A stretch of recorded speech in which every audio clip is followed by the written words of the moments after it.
Yes, people, how's it going? Welcome to Addicted 2. Now, what a game of football that was just then. You can just tell that we are the two best teams in Europe right now. Klopp and Pep have just got them teams in sync. They're doing exactly what both managers want to do, and it's just beautiful to watch. Like, I was on the edge of my seat from like minute one. As soon as like City obviously scored as well, like, even like the first 5-10 minutes. Oh, what a game! What a game! Well, obviously it ended 2-2, which I think gives City the lead now in the title. They were already in front. There's no difference in points going forward as there was to start with, as when we first started the game. But I just think now, like, that was our chance really to get ahead and stay ahead. I've just pulled up the fixtures now for our last remaining games of the league. So our next league game is United at home, followed by Everton at home, then Newcastle away, Spurs at home, Aston Villa away, Southampton away, and then we finish the season at Wolves at home. Looking at all of them on current form, we should do United, we should do Everton. The only one I'm a little bit worried about is Spurs. They seem to have turned a corner under Conte now, so that potentially could be where we drop some points. I'm not saying we'll get beat, but we could draw that game. Let's have a look at what City's are. Right, so straight away here, City still don't have a date for Wolves away, and then they've got, well, the next game they've got is Brighton at home. We just saw what Brighton did to Arsenal, so fingers crossed there. Watford at home, they'll win that. Leeds away, they'll probably win that. Newcastle at home, they'll win that. West Ham away. Second to last game at season. That could be one there. Sunday as well. Oh, look at that there. Last game at season, they've got Aston Villa at home. Could that be the time when Stevie G wins a league title for Liverpool? Could it all come down to Stevie G on last day of season? Oh my. I'd be made up for him if he did that. I know he wouldn't say that he's done it for Liverpool and it's just all about Villa, but us Liverpool fans would see that as like a gift, really. Wow, I didn't even realise that was like their last game of the season. Wow. So yeah, I'm not going to go into like player ratings or anything like that just because it just takes too much time. But I'm going to go over a few points of what I've took from the game basically. Point one is when we play teams like Man City, I just feel like we need to come up with something to cover Trent. Trent is our best weapon going forward with his balls and stuff, but it leaves us so exposed when we've got Salah on that side as well. Because I don't know if you've noticed, but Salah stopped tracking back as much as he used to do when he first came to us. And there was points during this game where Trent was in like the centre circle, like as a midfielder. And then there was one point when he was like the number 9 bombing forward. And I was just screaming at the TV like, who's at right back? And every time City got the ball, passed it out to that side, there was literally nobody there. I'm not saying we have to drop Trent or anything like that. Trent is one of our best players. But I do think when we come against teams like City, we have to come up with a plan that lets us unleash Trent down that side. And just one thing I could think of off the top of my head was we drop Fabinho, whoever's playing the 6, between the centre-backs. Matip goes out wide, and then it's Fab, VVD, and Robertson. So we've still got the 4. If not do that, the midfielder who plays on that side, it was Henderson today, has to have the legs to be able to cover and get forward and get back. And Hendo doesn't have that anymore. When was the last time Henderson did a full 90 minutes?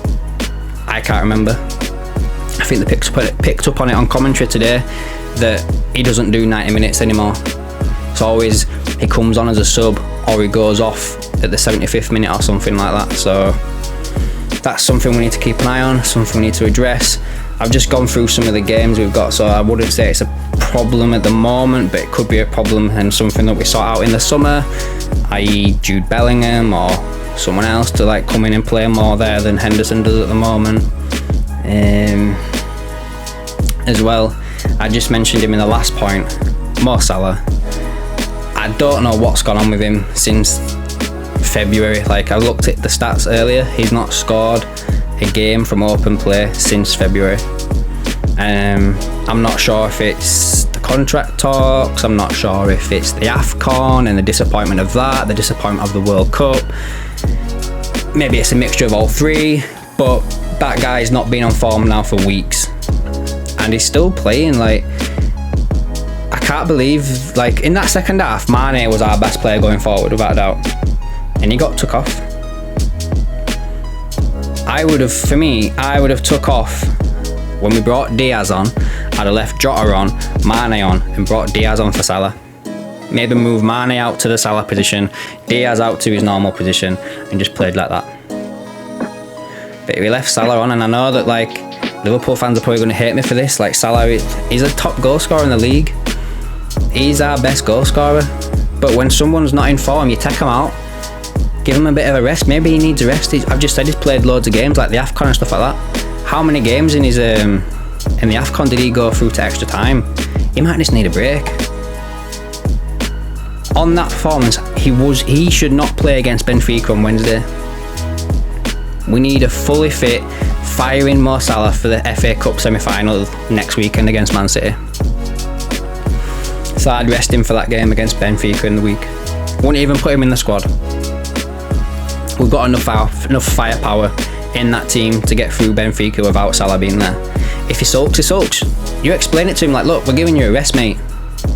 You've done all this all season. Yeah, you're professional. Yeah, you want to win and play every game and score as many goals as you want, but you need a rest because you are not in form right now. I just, as midfield, I feel like something's missing. I don't know if it's legs. I don't know if it's energy. I don't know what it is, but I think Thiago's come on leaps and bounds since he's come back from his recent injury. It's not him. Fabinho, no. Like, I think it might be Henderson. Like, I've just said, like, he doesn't really finish games anymore. But there was a point in first half where he got ball just outside the area, and all my body was screaming was shoot. Just shoot, shoot, shoot. And he didn't. He waited and dilly-daddled on the ball, and he was looking for this little cute pass over at top to, like, one of the wide players. I can't remember who it was. I think it was Mane. And I was just like, why are you doing that? Like, he had an opportunity to open up his body and just have a shot from outside the box. He scored good goals like that for us before. The goal against Chelsea, that was an amazing goal. Is he lacking confidence? I don't know. Or is he just trying to be a bit too cute because he's got Thiago next to him? Don't know. Not saying he should be dropped, but I think we need to look at that position in the summer. Get somebody else in, because the Ox is not doing it. Keita's come on a little bit, but his contract's running out. Could be last time we get some money for him.